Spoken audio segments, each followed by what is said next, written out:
বন্ধুরা, আজকের ক্লাসে আমরা কারচফস ল সম্বন্ধে জানব।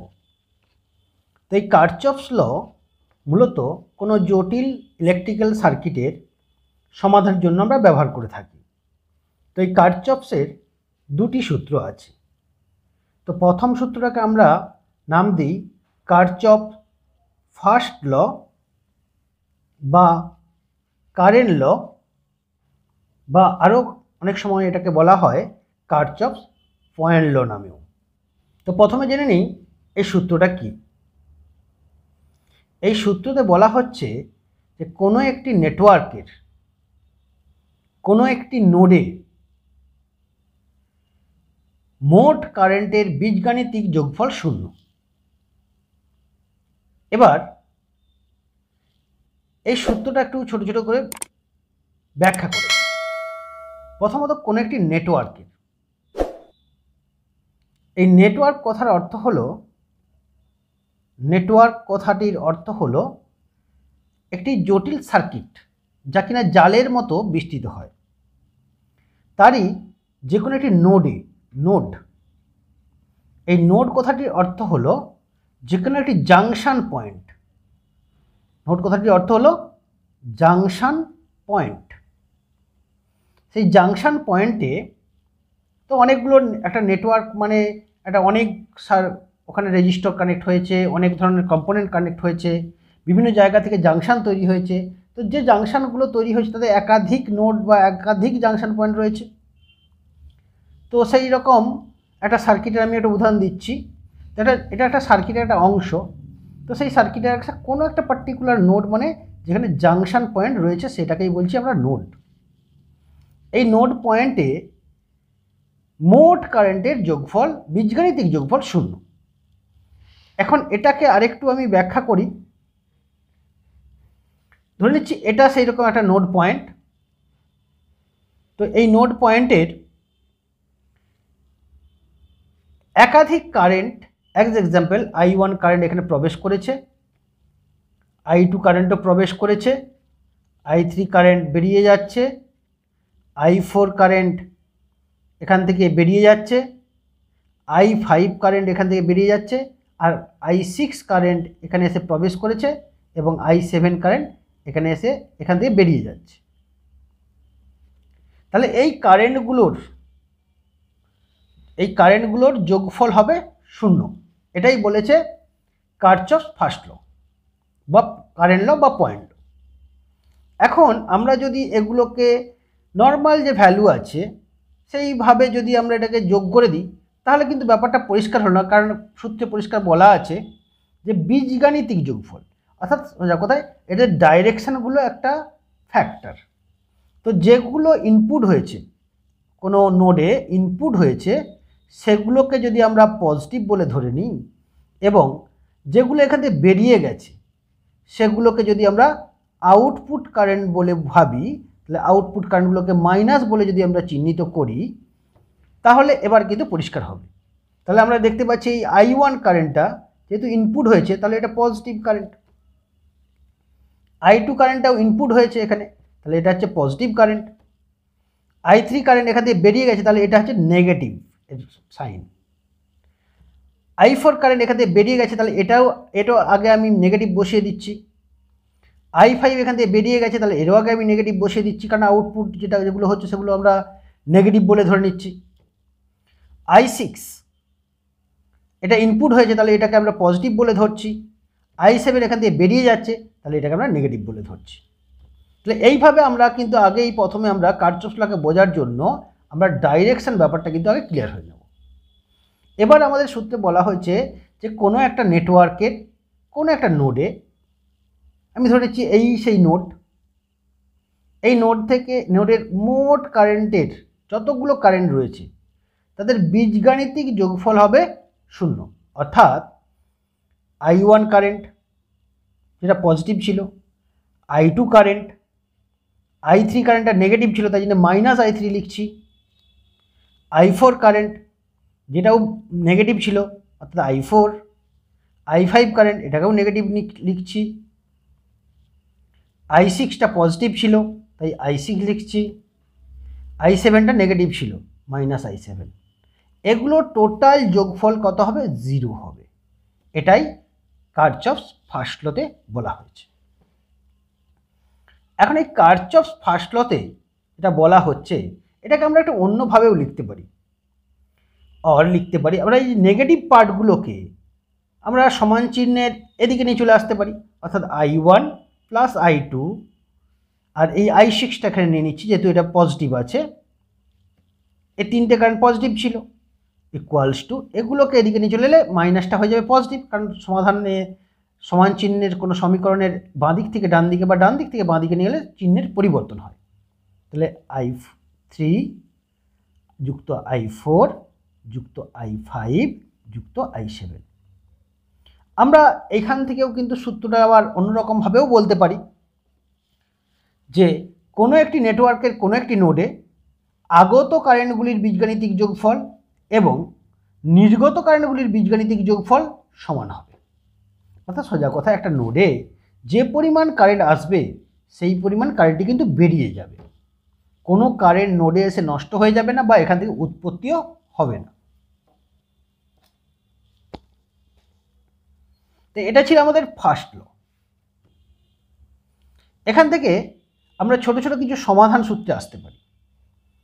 আমি ধরে নিচ্ছি কোনো একটা সার্কিট, এই হচ্ছে সেই সার্কিট, একটা রেজিস্ট্যান্স হচ্ছে R1, আরও একটা রেজিস্ট্যান্স সিরিজে কানেক্ট হয়েছে, এটার নাম দিচ্ছি R2, আর একটা রেজিস্ট্যান্স এখান থেকে বেরিয়ে গেছে R3।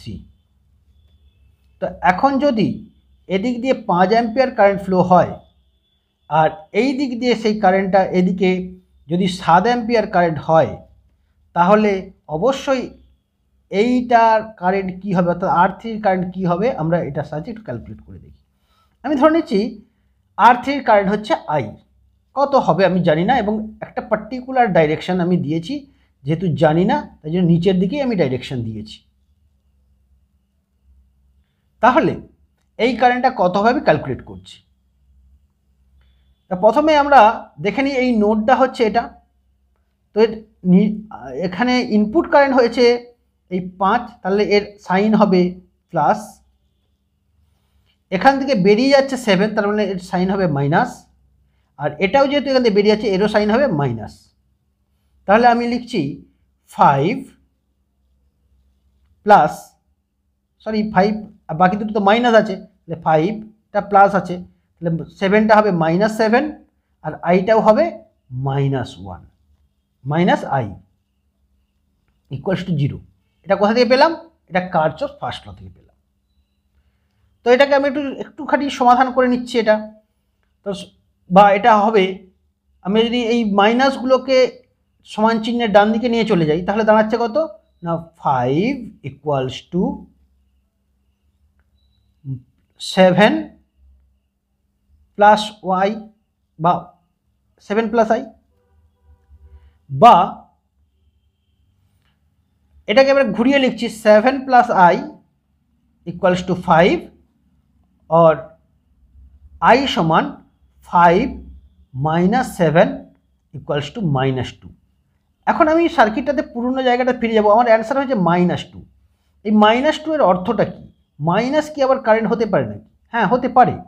তার কারণটা হচ্ছে আমরা এই আইটা যেটা ধরেছিলাম সেটার ডাইরেকশান ধরেছিলাম ডাউনওয়ার্ডস, আর আমরা অ্যান্সারটা পেয়েছে -2। আমরা ছোটোবেলাতে বীজগণিতে পড়েছি যে 5 কিলোমিটার পূর্ব দিকে এটা যাওয়ার অর্থ হলো -5 কিলোমিটার পশ্চিম দিকে, তাহলে এই -2টা নিচের দিকে ডাউনওয়ার্ডস, তার মানেই হচ্ছে এটা আসলে ডাউনওয়ার্ড কোনোভাবেই হবে না, এটা হবে আপওয়ার্ড 2। অর্থাৎ আমি যে কারেন্টের ডাইরেকশনটা বলছি এটা আমি ভুল বলেছি, তার কারণ এই সার্কিটের অ্যান্সার তাই বলছে। এটা কখনোই হতে পারে না, এটার কারেন্টের ডাইরেকশন সবসময় হবে উপর দিকে, এটা হবে 2 অ্যাম্পিয়ার। বন্ধুরা, এটা একটা প্রবলেম, আমরা কিভাবে কারচফস ফার্স্ট লয়ের সাহায্যে সমাধান করব সেটা পেলাম। এবার আসছি কারচফস সেকেন্ড ল সম্বন্ধে। এর আরও কয়েকটা নাম আছে, এটাকে আমরা ভোল্টেজ ল বলে, কারচফস ভোল্টেজ ল বলে থাকি, বা কোনো কোনো সময় এটাকে আমরা কারচফস মেশ ল বলে থাকি। তাই এগুলো আলাদা আলাদা নাম, কিন্তু জিনিসটা একই। এখানে মূল বিষয়বস্তু, এখানে নাম থেকেই বুঝতে পারবে যে কারচফস ভোল্টেজ ল, এই কথা থেকে বোঝাই যাচ্ছে যে সেকেন্ড ল যেটা আছে কারচফসের, এটা মূলত ভোল্টেজ সংক্রান্ত ব্যাপার। তো আমরা ফার্স্ট লতে দেখেছিলাম, ফার্স্ট লটা ছিল কারেন্ট সংক্রান্ত, আর কারচফসের সেকেন্ড ল যেটা থাকবে সেটা ভোল্টেজ সংক্রান্ত। প্রথমে এই সূত্রটা একটু বলে নিই। কারচফসের ভোল্টেজ লতে বলা হয়েছে যে কোনো একটি নেটওয়ার্কের কোনো একটি বদ্ধ বর্তনীতে মোট ভোল্টেজগুলির বীজগাণিতিক যোগফল 0 হবে। তো এবার ব্যাপারটা একটু বুঝে নেওয়া যাক।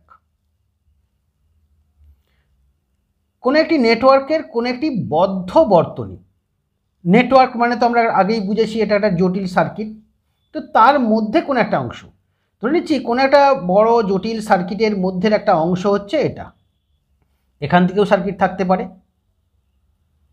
তো এরকম একটা কোনো অংশ যেটা কিনা কমপ্লিট অর্থাৎ ক্লোজ পথ হবে, অর্থাৎ যেখান থেকে শুরু হচ্ছে সেখান থেকে আবার কমপ্লিট হবে, এরকম কোনো একটা বদ্ধ বর্তনী হতে হবে এটা।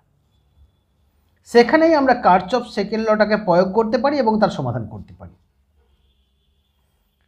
এখন এই সূত্র থেকে আমি একটু এক্সাম্পল তুলে নিই। এখানে দু রকমের জিনিস দেখতে পাচ্ছি। কি কি জিনিস দেখতে পাচ্ছি? এক, এরকম কোনো জিনিস যেটাকে আমরা বলতে পারি তড়িৎ উৎস বা সাপ্লাই সিস্টেম, সেটা একটা ব্যাটারি হতে পারে বা আদার্স কোনো ভোল্টেজ সোর্স হতে পারে, ইংরেজিতে বলতে পারি ভোল্টেজ সোর্স বা ইএমএফ সোর্স বলতে পারি আমরা এটাকে, ইএমএফ সোর্সও কিন্তু বলতে পারি। আর কি দেখতে পাচ্ছি? এটা হচ্ছে তড়িতের উৎস, আর এই উৎস থেকে তড়িৎ যখন ফ্লো হচ্ছে, খরচ হচ্ছে কোথায় ইলেকট্রিক এনার্জিটা বা ইলেকট্রিক পাওয়ারটা, সেটা হচ্ছে রেজিস্টরে গিয়ে খরচ হচ্ছে, এই রেজিস্টরে গিয়ে খরচ হচ্ছে। তাহলে আমরা একটা সার্কিটের মধ্যে দু রকমের ভোল্টেজের খোঁজ পাচ্ছি। কি কি? এক, তড়িৎ উৎস বা ইএমএফ এর উৎস, ইএমএফ সোর্স যার নাম দিচ্ছি। আর দ্বিতীয়ত ভোল্টেজ ড্রপ হচ্ছে এরকম কোনো জায়গা যেখানে ভোল্টেজের ব্যবহার হচ্ছে, অর্থাৎ এখানে ভোল্টেজ ড্রপ ঘটছে। কোথায় সেই ভোল্টেজ ড্রপ ঘটে? যে কোনো রেজিস্টরের মধ্যে আমরা দেখছি ভোল্টেজের ড্রপ ঘটছে। তবে এটা ভোল্টেজ রাইজও হতে পারে। তো ড্রপ ঘটুক বা রাইজ ঘটুক সেটা আমরা রেজিস্টরের মধ্যে দেখতে পাচ্ছি, আর ইএমএফ এর উৎস হিসাবে কয়েকটা জায়গা আমরা দেখতে পাচ্ছি। এই দুটো জিনিস সম্বন্ধে কিন্তু আমাদেরকে পরবর্তীকালে আমরা আরও ডিসকাস করব। এগুলোর সাইন কি হবে? আমরা যেমন আগের বারে ফার্স্ট ল যখন দেখছিলাম তখন তার সাইন সম্বন্ধে বলেছিলাম, তো আমাদের এর সাইন সম্বন্ধে কিন্তু জানতে হবে, এটা আমাদের মাথায় রাখছি, এক্ষুনি এটা ডিসকাস করছি যে সাইন কি হবে। আমি এখানে একটি বদ্ধ বর্তনী আঁকার চেষ্টা করছি। আমি ধরে নিচ্ছি এটাই হচ্ছে আমার সেই বদ্ধ বর্তনী, যেখানে তিনটে রেজিস্টর আমি লাগিয়েছি। একটা হচ্ছে R1, একটা হচ্ছে R2, আর একটা হচ্ছে R3। আর এখানে একটা ভোল্টেজ সোর্স রেখেছি, তার নাম দিয়েছি ভি। আমাদের তিনটে জিনিস এখানে কনসিডার করা আছে, জানতে হবে। এক হচ্ছে ক্লোজড লুপ, দ্বিতীয়ত ভোল্টেজ সোর্স সম্বন্ধে জানতে হবে, আর 3 নম্বর জিনিস যেটা, সেটা হচ্ছে ভোল্টেজ ড্রপ সম্বন্ধে জানতে হবে। প্রথমে ক্লোজড লুপ সম্বন্ধে জানি। আমি এই সার্কিটটাকে কয়েকটা নাম দ্বারা চিহ্নিত করছি, এ, বি, সি, ডি। যেহেতু এটা একটা সার্কিটের অংশ, তাই জন্য আমি এটা সার্কিটের অংশ হিসাবেই দেখানোর জন্য বেশ কয়েকটা জায়গায় আরও বাড়িয়ে দিয়েছি। তো এর ক্লোজ লুপটা আমরা কিভাবে আঁকব? আমাদের ক্লোজ লুপ আঁকার জন্য কতগুলো শর্ত মেনটেন করতে হবে। সেই কী কী? তাহলে 1 নম্বরে আমরা যেটা হচ্ছে ক্লোজড লুপ কীভাবে আঁকবো সেটা দেখছি। ক্লোজ লুপ আঁকার সময় আমাদেরকে খেয়াল রাখতে হবে যে আমাদের লুপ যেটা আঁকবো সেটা যেন নেগেটিভ থেকে পজিটিভের দিকে যায় যে কোনো একটি সোর্সের। যদি একাধিক সোর্স থাকে তাহলে যে কোনো একটা সোর্সের এগেনস্টে সেটা যেন নেগেটিভ থেকে পজিটিভের দিকে যায় এমনভাবেই আঁকতে হবে। তাহলে এই একটা ক্লোজ লুপ, তাহলে এইভাবে আমরা আঁকতে পারি, এইভাবে এই লুপটাকে আমরা চিহ্নিত করি। এটা কিন্তু পুরোপুরি কাল্পনিক একটা লুপ, বাস্তবিক কিন্তু এর কোনো রূপ নেই, এটা খালি আমরা সমাধানের জন্যই এই লুপটা কিন্তু আমরা দিয়ে থাকি। এবং খেয়াল করব যেন এই লুপটার ডাইরেকশন এমনভাবে হয় যেন নেগেটিভ থেকে পজিটিভের দিকে সোর্সের হয়। তাহলে এইভাবে আমরা একটা ক্লোজ লুপ করব। এবং এই ক্লোজ লুপের বৈশিষ্ট্য কী হতে হবে না, বৈশিষ্ট্য যেটা হতে হবে সেটা হতে অন্ততপক্ষে একটা করে কম্পোনেন্ট থাকবে। কি কম্পোনেন্ট থাকবে না, তড়িৎ উৎসের কম্পোনেন্ট অন্তত একটা থাকবে, আর ভোল্টেজ ড্রপ হয় এরকম কেন যেন কম্পোনেন্ট একটি অবশ্যই থাকে। এটা হচ্ছে প্রথম কথা। দ্বিতীয় কথাটা হচ্ছে, তাহলে আমরা জানলাম যে একটি করে রেজিস্টর বা এই জাতীয় কোনো জিনিস থাকবে এর মধ্যে, তবেই সেটা লুপ হবে, এবং একটি ভোল্টেজ সোর্স থাকতে হবে মিনিমাম একটি, তাহলে সেটা ক্লোজ লুপের আওতায় পড়বে। এবং এই ক্লোজ লুপটা যখন আঁকবো তখন আমাদের খেয়াল রাখতে হবে আমাদের লুপের লুপ ডাইরেকশান যেন নেগেটিভ থেকে পজিটিভের দিকে যায়। তো একটা সোর্স হলে তো এটা সম্ভব, কিন্তু যদি একাধিক সোর্স থাকে সেক্ষেত্রে যদি সবগুলোকে মেনটেন করা না যায় অন্ততপক্ষে একটির ক্ষেত্রে যেন এই নিয়মটি মেনটেন করা হবে। এমন নয় কিন্তু যে এই নিয়মের ঠিক উল্টোটা নিলে এই প্রক্রিয়াগুলো হবে না, কিন্তু আমি এই প্রক্রিয়াটা এই জন্যই দেখাচ্ছি যে এই নিয়ম অনুযায়ী করলে অন্য নিয়মটা সাহায্যে গুলোবে না। আর তাতে কি হবে, কোনো পার্টিকুলার একটা সমস্যা সমাধানের জন্য একাধিক নিয়ম যেন না চলে আসে, এটা আমাদেরকে লক্ষ্য রাখতে হবে। তাই জন্য আমি আগে থেকেই এটা নির্ধারিত করে দিচ্ছি তোমাদের জন্য। তাহলে আমরা যখন লুপটা আঁকবো তখন অবশ্যই খেয়াল করব যে নেগেটিভ থেকে পজিটিভের দিকে আমাদের লুপটা হচ্ছে কিনা সেটা একটু লক্ষ্য রাখবো। এটা গেল ক্লোজ লুপ সম্বন্ধে। দ্বিতীয় কথা, ভোল্টেজ সোর্সের। এখন ভোল্টেজ সোর্সের মান নিয়ে কোনো সমস্যা থাকে না, কারণ ভোল্টেজ সোর্সের পার্টিকুলার একটা মান থাকবে, সেটা 6 ভোল্ট 12 ভোল্ট ইত্যাদি, কিন্তু চিহ্নটা নিয়ে সমস্যা থাকবে। এখন এই চিহ্ন নিয়ে সমস্যা হচ্ছে ভোল্টেজ রাইজ ব্যাপারটা বা ভোল্টেজ ড্রপ ব্যাপারটাকে আমাদের চিহ্নিত করতে হয়। তো আমরা দেখব যদি আমাদের লুপের ডাইরেকশান সবসময় খেয়াল করব যে লুপের ডাইরেকশান যদি হয় নেগেটিভ থেকে পজিটিভের দিকে, তাহলে ভোল্টেজ সোর্স অবশ্যই তার আগে পজিটিভ চিহ্ন বসবে। অর্থাৎ যার দিকে আমি ধরে নিচ্ছি এই একটা সোর্স, আমরা যে লুপটা নিয়েছি সবসময় তো বলেই নিয়েছি যে এটা নেগেটিভ দিয়ে পজিটিভের দিকেই করব, তো অবভিয়াসলি এটা সবসময় ভ্যালু হবে পজিটিভ। কিন্তু কোনো ক্ষেত্রে যদি দেখি যে লুপ ডাইরেকশান এবং আমাদের ব্যাটারির ডাইরেকশান এরকম কোনো একাধিক যেখানে সোর্স আছে সেখানে হয়ে গেছে কোনো একটি সোর্সের সাপেক্ষে, তাহলে কি করব, এটা লুপ ডাইরেকশান, এটা হচ্ছে সোর্স ডাইরেকশন, তাহলে তার ভোল্টেজ কি হবে, আমি ধরে নিচ্ছি এটার ভোল্টেজ ভি, তাহলে ঠিক উল্টোটা হবে। অর্থাৎ এখানে দেখতে পাচ্ছি আমরা যে পজিটিভ থেকে নেগেটিভের দিকে কারেন্ট যাচ্ছে, তাহলে যার দিকে যাচ্ছে অর্থাৎ কার দিকে যাচ্ছে, নেগেটিভের দিকে, তাহলে অবশ্যই এই ভোল্টেজ সোর্সের চিহ্ন হবে মাইনাস, অর্থাৎ মাইনাস ভি, এই চিহ্নটা হবে মাইনাস। আশা করি ভোল্টেজ সোর্স সম্বন্ধে বোঝা গেছে। এরপরে আসছে 3 নম্বর পার্টে, সেটা হচ্ছে ভোল্টেজ ড্রপ। এখন ভোল্টেজ ড্রপ যখন আমরা ভাববো তখন কীরকমভাবে ডাইরেকশনগুলো নেব। এখন ভোল্টেজ ড্রপ কথার মানে হচ্ছে কারেন্ট গুণিত রেজিস্ট্যান্স। এটাই আমরা ওহম সূত্র থেকে জানি যে ভোল্টেজ মানে হচ্ছে কারেন্ট গুণিত রেজিস্ট্যান্স। বাট সেটা নিয়ে তো সমস্যা নয়, এটা না ওহমস ল থেকে জানলাম, কিন্তু আমরা এর সাইন কী নেব, চিহ্ন কী নেব, যেটা কিন্তু আমরা ওহমস ল থেকে পাই না। এর চিহ্ন কীভাবে, আমি ধরে নিচ্ছি এটা একটা রেজিস্টর, এর মধ্যে দিকে কারেন্টের প্রবাহ হচ্ছে এই দিকে, আর আমরা লুপ ডাইরেকশান করেছি, এটা আমরা আগেই একটা লুপ ডাইরেকশান করে নিয়েছি, ক্লোজ লুপ ডাইরেকশান। যদি দেখি যে রেজিস্টরের মধ্য দিয়ে কারেন্টের ডাইরেকশান এবং লুপের ডাইরেকশান এটা একই দিকে হচ্ছে, তাহলে আমাদেরকে বুঝতে হবে যে ভোল্টেজ ড্রপ যেটা হবে সেটা হবে নেগেটিভ।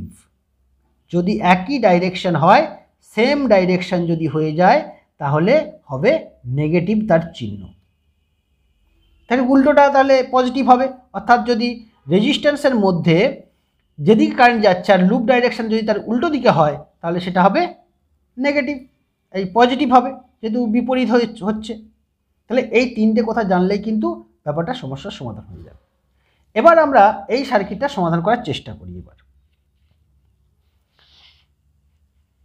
আমি ধরে নিই এই যে আগের সার্কিটটা ছিল, এখানে আই কারেন্ট প্রবাহিত হচ্ছে, I1 কারেন্ট, আর এটার মধ্যে দিয়ে I2 কারেন্ট প্রবাহিত হচ্ছে, আর এটার মধ্যে দিয়ে I3 কারেন্ট প্রবাহিত হচ্ছে। তাহলে অ্যাজ পার